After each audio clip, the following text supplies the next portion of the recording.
Good evening mga idol. So pupunta kami ng palengke mga idol kasi naubusan kami ng pang-ulam mga idol. Bibili ka naming isda at gulay mga idol. Ayan po yung pinagtrabuhan ko, Robinson's Place Tagum. So yan po, papunta po yan ng Butuan City o sentro po ng Tagum City. Ayan po yung daan papunta doon.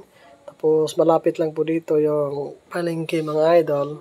So medyo gabi na, late na kasi gusto lang namin kumain ng gulay at saka isda mga idol. So bibili kami doon. So yan po yung daan namin. Laging dinadaanan namin papuntang palengke mga idol. Thank you so much for watching guys mga idol. Don't skip ads po mga idol. Don't forget to follow, like, and share sa ating profile para updated kayo sa ating bagong upload ng video. Thank you so much guys. See you in my next video. Bye-bye. I love you all. Love you. Bye-bye. Babush.